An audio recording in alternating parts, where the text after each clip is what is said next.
La expresidenta interina de Bolivia, Yanine Áñez, y dos de sus ministros fueron detenidos por las autoridades del país. Se les acusa de terrorismo, sedición y conspiración por los hechos de noviembre del 2019 que terminaron con la salida anticipada de Evo Morales de la presidencia. Tras unas elecciones criticadas por la comunidad internacional, Morales renunció a la presidencia en el 2019, 2 días antes de que Áñez asumiera el poder, tras semanas de prolongadas protestas callejeras, un amotinamiento policial y el pedido de dimisión por parte de la cúpula militar. El evismo califica lo sucedido como un golpe de Estado y acusa a Áñez de estar detrás de esto. Ha presentado además 4 nuevos juicios en su contra. La exmandataria denuncia abuso y persecución política. Bolivia, ¿justicia a la carta?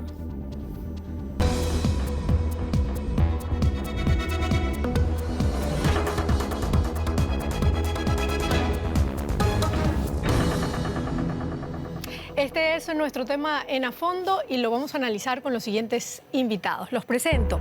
Moira Suazo, investigadora asociada de la Universidad Libre de Berlín, profesora de la Universidad Mayor de San Andrés. Moira opina que los sucesos muestran que el MAS optó por el debilitamiento del Estado de Derecho y la democracia. Ana Solís de Estangue, abogada, doctora en Ciencias Políticas, investigadora de la Universidad de las Fuerzas Armadas en Hamburgo. Ana considera que el Poder Judicial en Bolivia obedece a los dictámenes del gobierno de turno.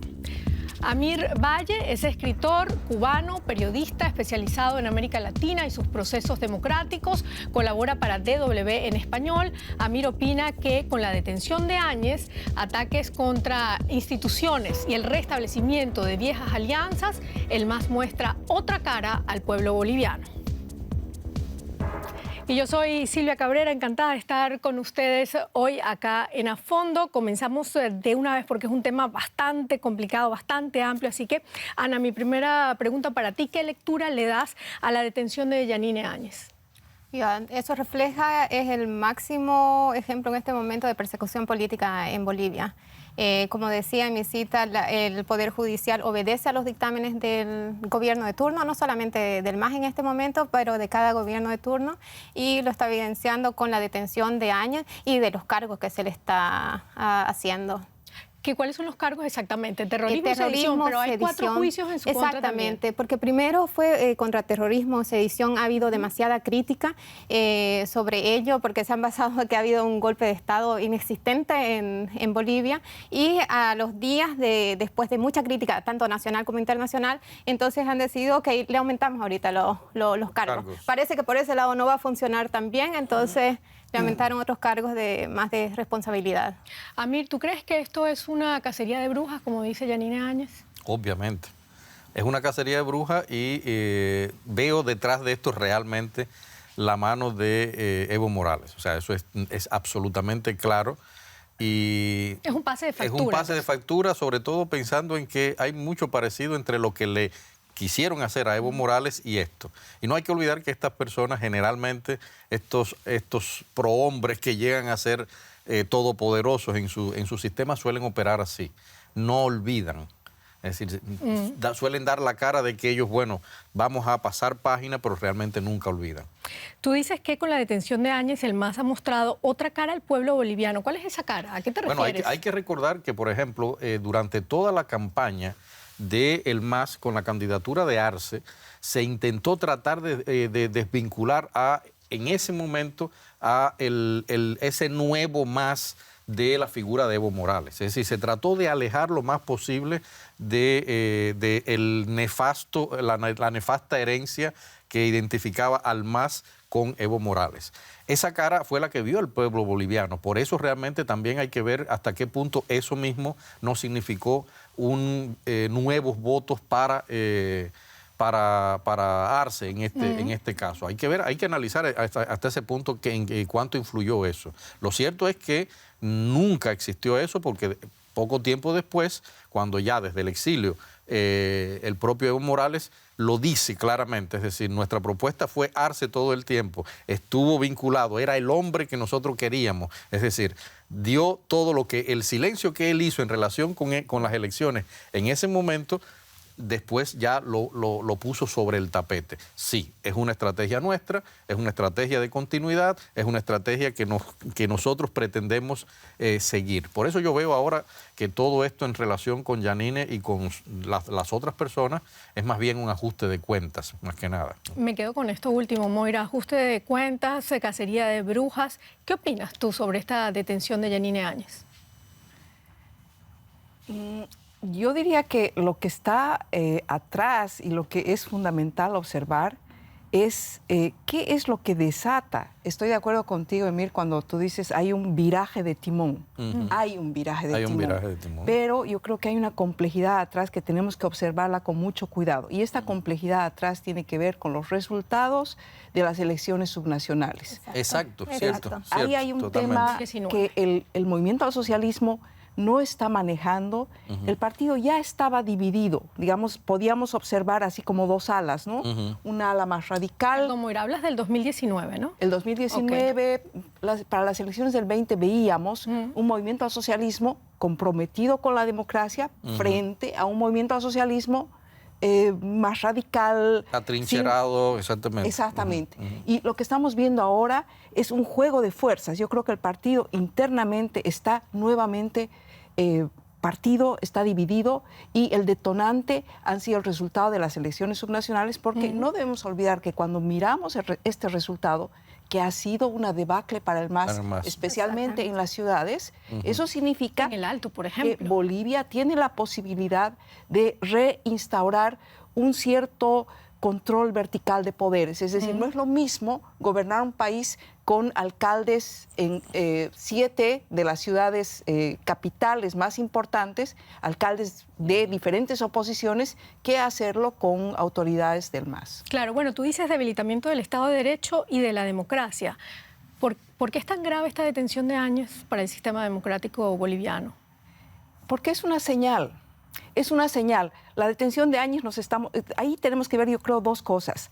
Que se haga justicia en un Estado de Derecho y en un proceso de construcción, fortalecimiento de democracia, que es lo que nosotros estábamos observando, que era la posibilidad que podíamos ver, especialmente a partir de las elecciones del 2020.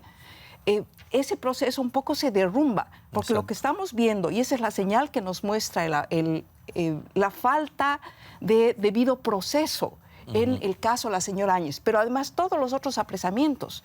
No hay un respeto al Estado de Derecho, a la democracia, al debido proceso, y esto nos está mostrando, nos llama la atención precisamente a dónde está ese movimiento al socialismo que está comprometido con la reconstrucción de la democracia. Hay una responsabilidad muy grande que se está jugando hoy día en el país.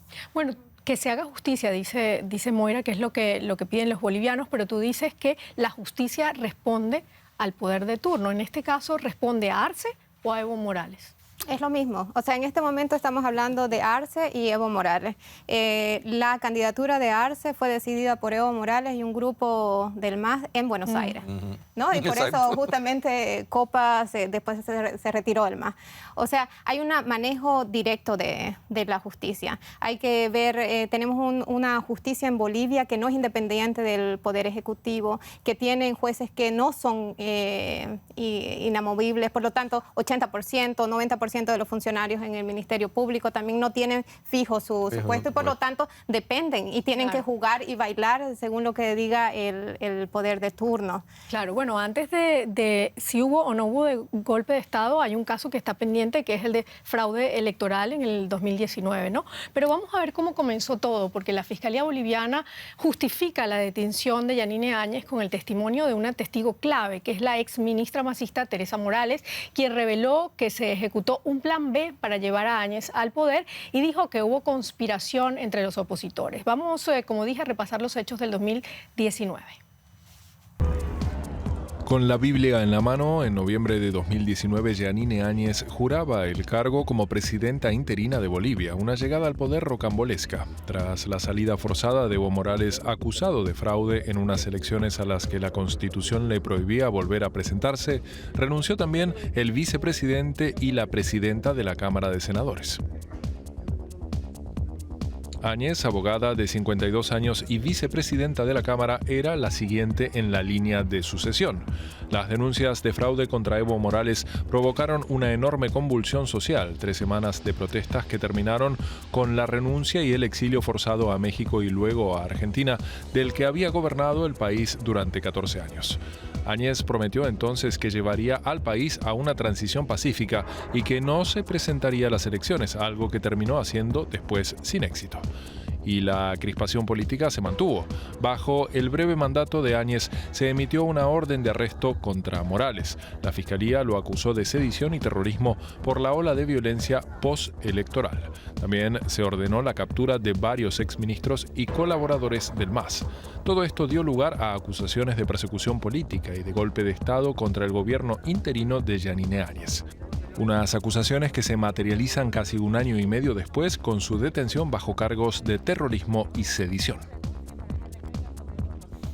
Esos son los cargos, terrorismo y sedición contra Yanine Áñez. Como vimos, muchos bolivianos se movilizaron en el 2019 en contra de un proceso electoral que le daba la victoria a Evo Morales a pesar de las denuncias de fraude. Hubo un motín policial y también representantes de distintas instituciones, las Fuerzas Armadas fueron las primeras, pidieron la renuncia de Evo Morales. Ese es el resumen. ¿En qué se fundamenta ahora, Moira, esa idea de golpe de Estado? Este es un tema clave y verdaderamente yo creo que es un tema que tenemos que mirarlo también desde afuera, observando al país con mucha claridad. La persona que presenta la denuncia, la diputada del MAS, Patti, ella era miembro del Congreso el 2019 y yo creo que este es el punto clave. El Congreso, este Congreso, ha gobernado este año con la señora Áñez y este Congreso, que era un Congreso en el que el MAS tenía 2/3 de mayoría calificada, no solamente absoluta, aprueba la ley 1266. Esta ley llama a elecciones, anula las elecciones previas por fraude.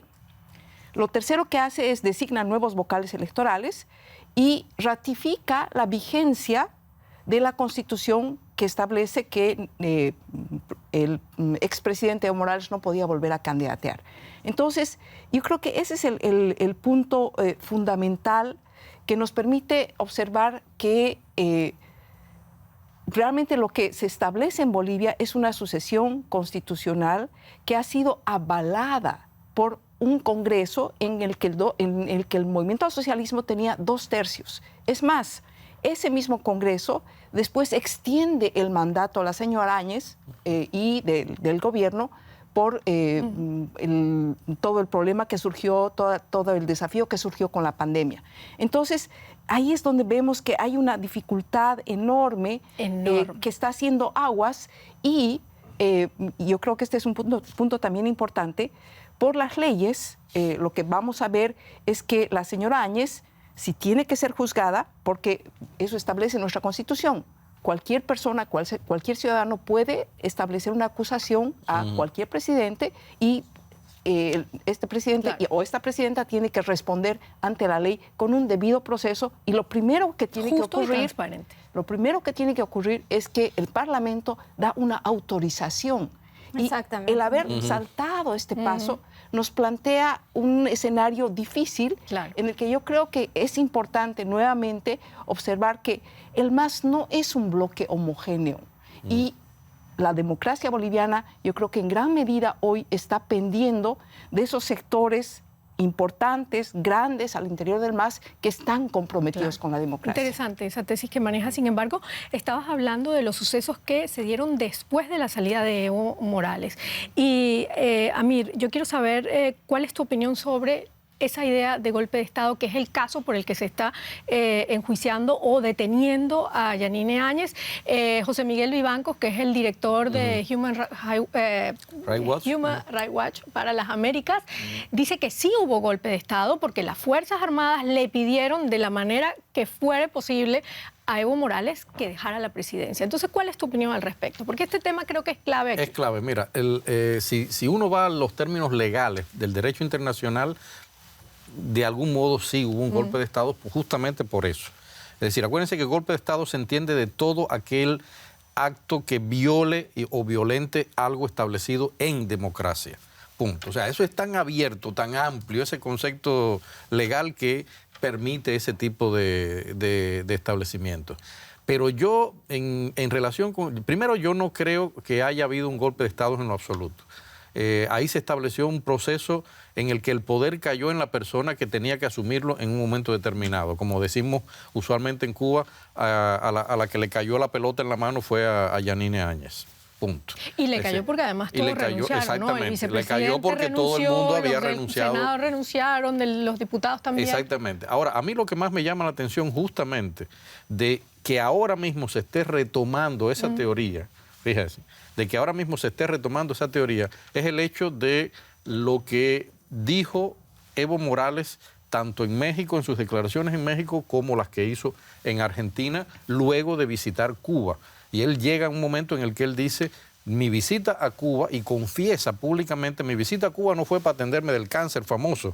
Mi visita a Cuba fue porque necesitábamos plantear de nuevo cómo retomar, cómo asesoramiento, cómo retomar el entorno democrático en Bolivia. ¿Y qué significa eso? Es decir, en este momento la carta que ellos tenían es, bueno, nos acusaron de un golpe de Estado, pero nosotros vamos a demostrar que nosotros no lo hicimos, que fuimos acusados por estas personas que sí realmente son y utilizan entonces las mismas figuras con las que fue condenado él, sedición y terrorismo. Es decir, existen las pruebas, todos lo vimos en aquel tiempo de Evo Morales incitando a la gente al terrorismo. Existen esas pruebas, es decir, a él sí se le puede demostrar. Yo no he visto todavía una prueba de Yanines incitando al terrorismo. Ojo, Ana, todavía no la he visto, ¿no? Bueno, por supuesto, tu opinión sobre el golpe de Estado, y la otra pregunta es, para que las Fuerzas Armadas le pidieran la renuncia a Evo Morales, tuvo que haber un antecedente. Ese antecedente es, primero, el fraude electoral, bueno, la OEA dice que sí, efectivamente, que hubo fraude electoral, y segundo, el llamado a sus seguidores a salir a las calles. Exactamente. ¿Qué pasó con esas denuncias de fraude electoral? También esa es mi otra pregunta para ti. Sí, después fue... Yo pienso, las denuncias de fraude electoral fue ya la gota que rebalsó el vaso. Bolivia venía viviendo un proceso realmente de descontento social que llevaba, digamos, ya desde el año 2016, con el desconocimiento del referéndum, después con la quema de la Chiquitanía, después con estos llamados de Evo Morales a realmente bloquear las ciudades. O sea, un presidente de la República llamando a sus ciudadanos a que bloqueen las ciudades. Y yo pienso... En el caso del argumento de golpe de Estado no entra en el caso de Bolivia ni legalmente, ni en la realidad, ni nada. O sea, estamos hablando, no hubo uso de violencia, hubo una... sucesión constitucional, no se disolvió el Congreso, las instituciones siguieron funcionando en Bolivia. ¿Cuál fue el plan de Evo Morales? Pero ¿no te parece raro que sean las Fuerzas Armadas los militares, las que en una democracia solicitan al presidente electo que se vaya? Sí, pero eso no fue... Si nosotros vemos la declaración de renuncia de Evo Morales en ningún momento dice porque las Fuerzas Armadas me están obligando y la policía me está obligando. Él dice porque la COP y otras organizaciones sociales me han llamado a renunciar. O sea, ¿y cuál fue la figura que ellos buscaban? Ellos dijeron, ok, nos vamos nosotros con Álvaro García Linera, después tiene que renunciar la presidenta del Senado, del Congreso, y dejar sin poder, sin instituciones funcionando Bolivia, para que después la gente lo llamara y retomara el poder. Pero salió mal, porque al fin y al cabo, la gente del MAS razonó, no quería tampoco más de Evo Morales, ¿no? Y razonó y dijeron, no, aquí vamos a sentar y vamos a seguir haciendo que las instituciones en Bolivia funcionen. Entonces, el plan de Evo Morales no funcionó y ya estando en el extranjero con el asesoramiento cubano vino esta idea de, eso fue golpe de Estado. Golpe de Estado, exactamente. ¿No? ¿Tú opinas lo mismo que Ana? ¿Cuál es tu Con mirada? Algunos matices. Con algunos matices. Qué bien. Está muy bien, está muy bien. Es bueno tener dos bolivianos ahí. Cuéntanos, ¿cuáles son esos matices? Sí. Yo creo que un tema fundamental es observar cómo esta sucesión constitucional se ancla en nuestro camino, en nuestra tradición jurídica. Yo creo que el elemento fundamental aquí es observar, el 2003 nosotros teníamos una crisis en Bolivia muy grande, hubo una enorme protesta social y el presidente en aquel momento elegido, Gonzalo Sánchez Lozada, huyó de Bolivia. Exacto. Y tuvimos una sucesión constitucional que yo ni en ese momento ni ahora jamás hablaría de golpe de Estado en aquel momento. Exacto. Porque es la sociedad que ya no se siente expresada, claro, un descontento, una sordera de la clase política de escuchar lo que está ocurriendo en el conjunto social. Y se lo dijeron muy claro en el referéndum a Evo Morales, no queremos que vuelvas a relanzarte como candidato, ¿no? Y lo que tenemos hoy día, lo que hemos tenido el 2019 es protesta social, un descontento enorme, y esto para mí es importante también de observarlo. La protesta, como vimos ya en el resultado de las elecciones del 2020, no era tanto contra el movimiento al socialismo como un partido que viene desde abajo, que tiene raíces, que tiene base, que además es producto de la democratización de la sociedad boliviana, porque eso es innegable. Pero era la protesta de cómo se lleva el poder, centralizando todo el poder en una persona. Los bolivianos no querían a Evo Morales de presidente. Y eso lo dejaron muy claro el 2019 con su no participación observando cómo, especialmente desde las ciudades, el descontento se volcaba a la calle, y el 2020 en las urnas. Entonces, yo tampoco llamaría esto en ningún momento, como no lo hice el 2003, lo que ocurrió el 2019, no lo llamaría golpe de Estado. ¿Y el fraude electoral? ¿Crees que hubo fraude electoral? Esta es una discusión que también para mí es un poco complicada, porque verdaderamente lo que vimos en Bolivia es el desborde de ese manejo, de ese manoseo de la justicia, del voto del ciudadano en la calle, que eso simplemente fue después, digamos, establecido en la auditoría que hizo la Organización de Estados Americanos. Ahora, y realmente en este tema del fraude, yo creo que esta es una lección que todos en Bolivia tenemos que aprender, y especialmente la gente que milita dentro del movimiento al socialismo. Todos tenemos que aprender. Los bolivianos estamos pidiendo que se respete al ciudadano y que se respete su voto, que no vamos a admitir que haya un manoseo del voto, ni en aquel momento, ni en este momento, ni en el futuro. Claro. Además se hace como de manera descarada, ¿no? Viene perdiendo, en ese día de las elecciones, viene perdiendo Evo Morales, y de pronto en ese conteo se cae el sistema. O sea, ¿qué cosa? O sea, los que somos venezolanos, cubanos, ya, ese no los conocemos. ¿Tú crees que hubo fraude o no? Pero justo a eso vamos. Es decir, cuando tú analizas completamente el comportamiento del sistema, estamos hablando ALBA, o sea, Grupo ALBA, Socialismo Siglo XXI, bla, bla, bla, bla, bla, bla. O sea, todo lo que significa eso. Ese es el comportamiento clásico. Es decir, ellos no hacen fraude electoral, ellos manipulan. Claro. Pero dentro de la manipulación del voto ciudadano, dentro de la manipulación de cosas, es decir, ellos tratan de no acudir a las figuras que legalmente, internacionalmente, cualquier observador puede decir fraude. Ellos mueven otros hilos de manera que la votación, el resultado final, sea contrario a el que va ganando. Eso es algo. Claro. Venezuela lo ha hecho como 4 o 5 veces. Nicaragua lo ha hecho ya 2 veces. Es decir, nosotros en Cuba somos expertos, no hay que decirlo completamente, pero eso es parte de eso, digamos, de todo lo otro. Un detalle que ahorita creo que se nos quedó un poco sobre lo militar. Es decir, hay que recordar también, en estos sistemas, el poder está asentado por los militares que están a la sombra. No hay que olvidar nunca eso. Es decir, quizás en Bolivia el ejército como tal no signifique, como sí lo significa en Venezuela, claro, o como sí lo significa en Cuba, una figura de poder fuerte, pero está a la sombra, está allá detrás. En Bolivia todavía existe, digamos, una independencia por la larga tradición de lo que significa ser, o sea, el honor militar, etcétera, etcétera. Y esa es otra determinación, esa es otra prueba, como decía Moira, de la división que había dentro del MAS. Es decir, es obvio que los militares recibieron distintas instrucciones de distintos lugares, de ustedes también.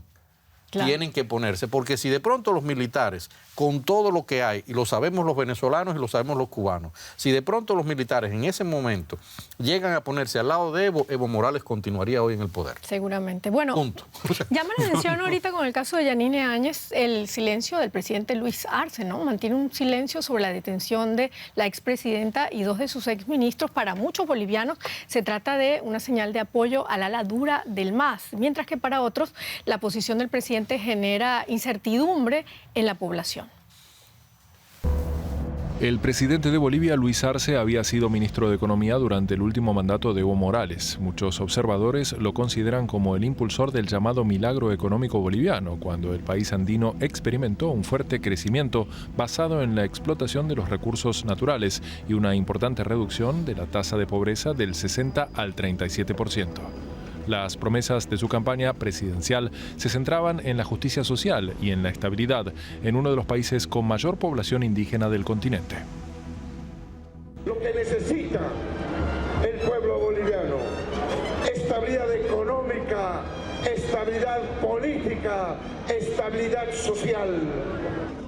Las detenciones sin debido proceso a figuras del gobierno de transición bajo acusaciones de sedición, terrorismo y conspiración han generado protestas en todo el país. A poco más de 4 meses de mandato, ¿cumplirá el gobierno de Luis Arce sus objetivos de estabilizar el país? Bueno, esa es una pregunta interesante. Aquí va a cumplir con su promesa de estabilizar el país. Sin embargo, quedan otros puntos también pendientes que quiero ahondar, y es ese silencio de Arce, Amir. ¿Por qué crees tú que el presidente no se ha pronunciado hasta ahora sobre la detención de Yanine Áñez? ¿Es posible que el gobierno busque acallar esas voces disidentes, sobre todo luego de estas elecciones regionales en las que no salió muy bien parado el MAS y de cara a las próximas del próximo año? Mira, yo ahí veo la presencia en el silencio, la presencia del influjo de Evo Morales. ¿Por qué? Hay que decir algo. Esa es la táctica usual que se emplea en estos países. Es decir, es algo que es normal. Cuando se emplaza a una figura que haya sido de la oposición o que haya sido de nuestro mismo grupo, pero que de algún modo se ha separado, los cabeceras generalmente hacen un silencio absoluto, no se pronuncian. Es una regla de oro tanto en Venezuela como en otros lugares. Es decir, ahora, ¿qué sucede? ¿Dónde yo veo, digamos, el peligro ahí? Y por eso una de las cosas que yo decía en mis palabras iniciales. Para mí eso es un peligro para Bolivia, sobre todo, porque significa que todavía el legado de Evo Morales va a estar muy fuerte digamos, en todo el periodo de gobierno de Arce. Él va a hacer ese silencio hasta ver, porque además, acuérdense que estos gobiernos suelen jugar a ganar tiempo, y suelen jugar a ganar tiempo en la opinión pública. Ellos están lanzaron el apresamiento violando todas las cosas que había que violar. ¿Qué pasó? ¿Cómo está la gente? La gente se lanzó a la calle.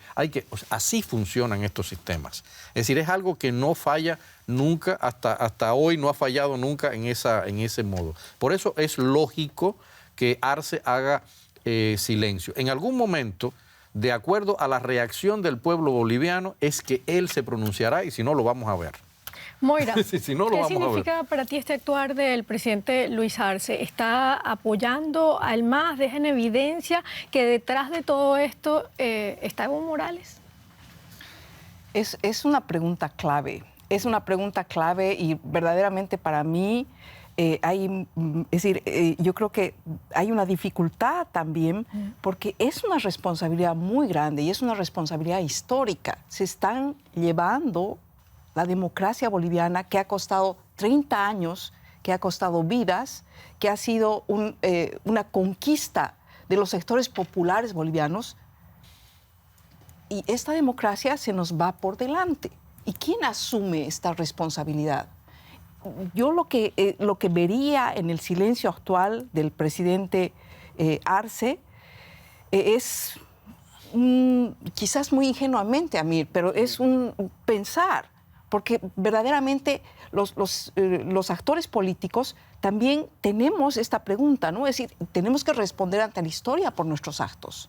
Y ante esto quiere ser el responsable de la destrucción de la democracia boliviana, o más bien expresa esta parte del movimiento al socialismo que ha apostado y que lo hemos visto ya en la protesta del 2019, lo hemos visto en las elecciones del 2020 y lo estamos viendo hoy día en las elecciones subnacionales, que una parte del movimiento al socialismo le apuesta a la democracia, quiere vivir en democracia. Ayer precisamente yo escuchaba unas declaraciones del diputado Agpi, del MAS, que decía, bueno, yo me he enterado por la prensa que han habido estos apresamientos. No es que no tenga que haber un proceso jurídico justo, pero esta no es la forma. No es la forma. Y nosotros en el MAS, yo no voy a decir que no hay, en el MAS hay sectores violentos que están apostándole al conflicto, pero no somos todos.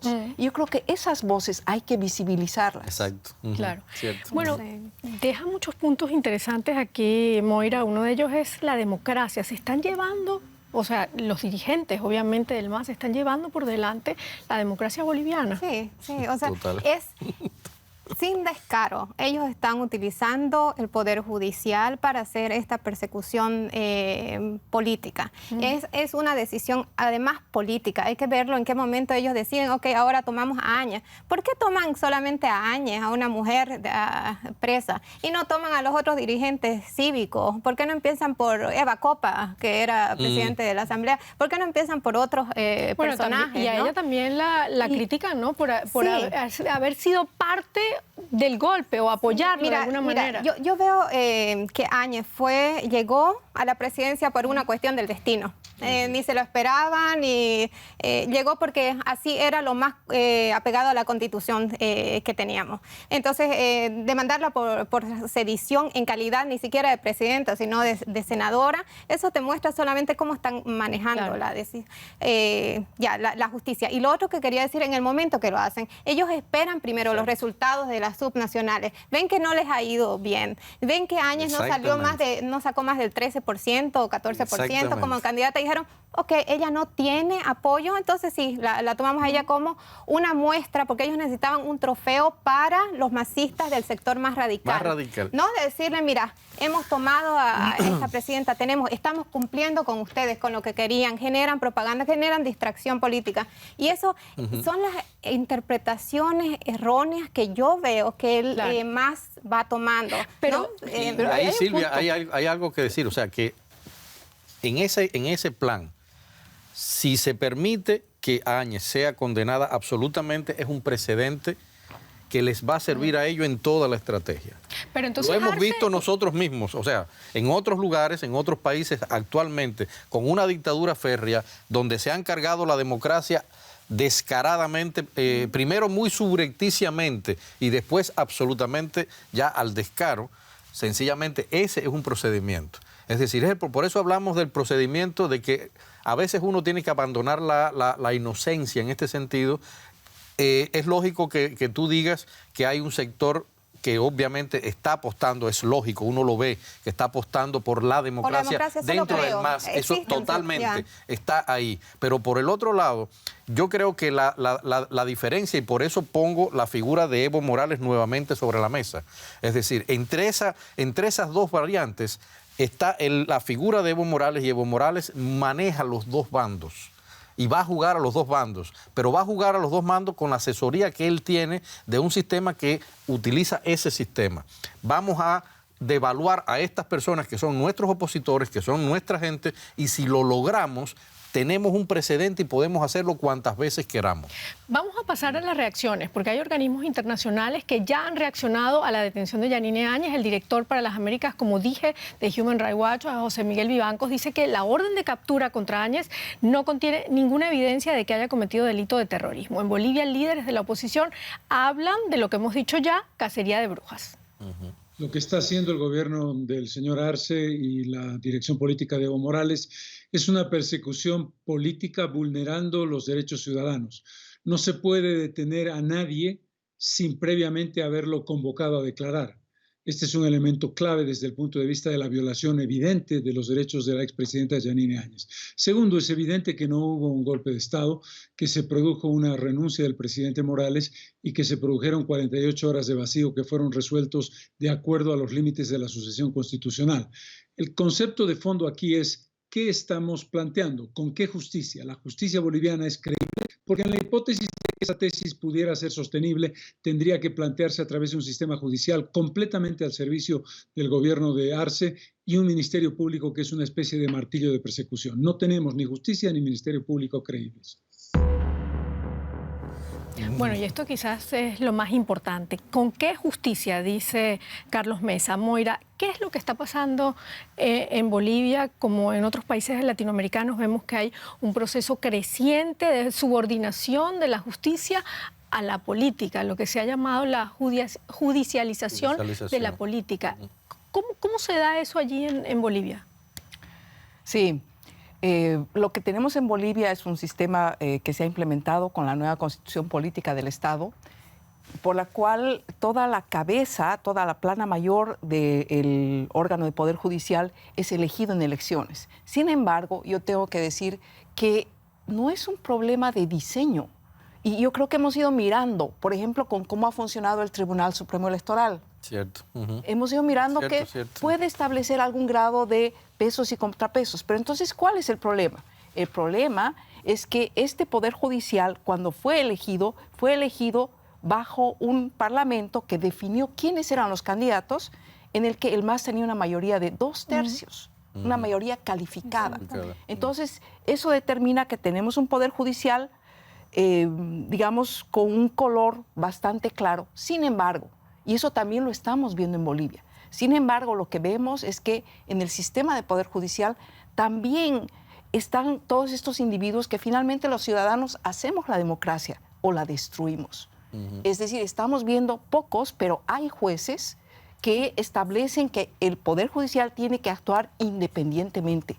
Y la pregunta para nosotros, para la democracia boliviana, para el conjunto de la sociedad, es que dependemos de esta ciudadanía instalada o no. Bueno, pero no es un mal solamente de Bolivia, Mir, lo hemos visto en otros países, en Venezuela, en Cuba, pero también, por ejemplo, ahorita en Argentina acaban de nombrar a una persona muy allegada a Cristina Kirchner como ministro de Justicia. ¿Por qué en América Latina no hay esa división de poderes que tanto se necesita? Bueno, primero esa es una pregunta que creo que nos estamos haciendo hace más de 100 años ya, ¿no? Las instituciones en América Latina son lo más disfuncional que uno pueda imaginar. Yo pienso que, por ejemplo, en los últimos años, Silvia, lo que ha existido es justamente una ruptura de las instituciones, tratando de, como lo que decía Moira ahorita, de un detalle que creo que hay que decir aquí, tratando de monopolizar el poder en manos de un solo individuo. Esa teoría que se ha extendido, es una teoría muy vieja del socialismo, de que solamente de ese modo funcionan los países, se ha ido extendiendo por América Latina completamente. Durante, digamos, los años aquellos gloriosos del ALBA, en que tu país, Venezuela, nos daba chorros de petróleo a todos los países de América Latina, en esos momentos de gloria del grupo del ALBA, lo vimos muy claro. Es decir, vimos que prácticamente de los 20 y tantos países de América Latina había por lo menos 11 países que iban andando por esos caminos. ¿Ya? De pronto, la crisis venezolana, la muerte de Fidel Castro, es decir, la muerte de Hugo Chávez, los grandes estrategas de toda esta teoría, empieza a dar justo esto. Es decir, empieza a dar la idea de que, bueno, hay que trabajar en la destrucción de las instituciones como una base fundamental para lograr mantener nuestro sueño de que podamos elegir a una persona que pueda mantenerse en el poder y que pueda concentrarlo todo. Es lo que está pasando en Bolivia, Ana. Han sucumbido todos los poderes públicos al MAS. A ver, yo voy a tratar de ser optimista con las instituciones. En este momento no. O sea, en este momento vemos una justicia de verdad que no está funcionando. Pero por otra parte, las instituciones, si lo vemos de un concepto más amplio, o sea, vemos que dentro de la ciudadanía, vemos que hay sectores, hasta al que no le guste esto, escucharme, de algunos sectores, también desde el MAS, ¿no? Hay sectores que creen en las instituciones. Así, yo creo que este es un mal presagio en Bolivia, pero todavía hay la posibilidad de darle un nuevo rumbo a la situación. ¿Y es posible reformar el sistema judicial a través del diálogo? Había la idea, y eso era un plan que tenía Luis Arce cuando llegó al gobierno, de crear, y hasta se había hablado de establecimiento de una comisión para realmente transformación del sistema judicial, y que no se hizo. Este punto que planteas yo creo que es clave, Ana, porque cuando una de las señales más interesantes que leímos en el gobierno de Arce cuando recién asumió era precisamente esta propuesta que llevaba el ministro Lima, de reforma de la justicia para tener una justicia plural, acorde con un Estado democrático fuerte. Bueno, ¿dónde quedó? Cuando vemos la actuación del ministro Lima hoy día, es una lástima. Sí. Pero ante todo esto hay responsabilidades históricas, y mi apelación es siempre a la ciudadanía, porque finalmente las democracias funcionan cuando las ciudadanías son fuertes. Y si la ciudadanía os escuchan. Es decir, yo les voy a dar a ustedes rápido, muy brevemente. Nosotros hace muchos años le dijimos a los venezolanos, cuidado, ojo, van poquito a poquito minando las instituciones, y van a llegar. Y nadie escuchó. Hoy vemos a Venezuela. Se lo dijimos a los nicaragüenses, nadie escuchó. Hoy vemos a Nicaragua. Está pasando en España, se lo estamos diciendo, y vemos lo que está pasando. Claro. Es decir, se lo decimos también, y se lo digo hoy yo a Bolivia. Ojo con eso. Ana, ¿veremos un proceso contra Yanine Áñez? Yo creo que sí. Ahora, lo que yo haría si tengo unos segundos es importante que tanto de los sectores de la oposición como del gobierno no se radicalicen. Exacto. Esto también es en parte resultado de lo que hizo el gobierno de Áñez, que también hizo persecución política. Sí, también, exacto. ¿No?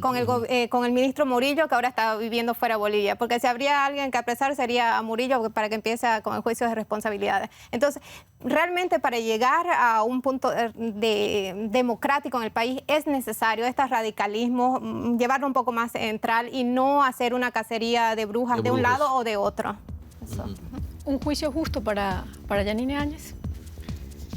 Yo creo que lo que es fundamental es verdaderamente retomar nuestra tradición democrática, porque no es poco tiempo. Nosotros tenemos más de 30 años de democracia que nos ha costado y que hemos aprendido. Y que hay que luchar por ella. Y hay que luchar por ella. Terminamos. Muchísimas gracias por habernos acompañado. Muchísimas gracias a ustedes. Interesantísimo todo el análisis, pero se nos acabó el tiempo. Hasta luego.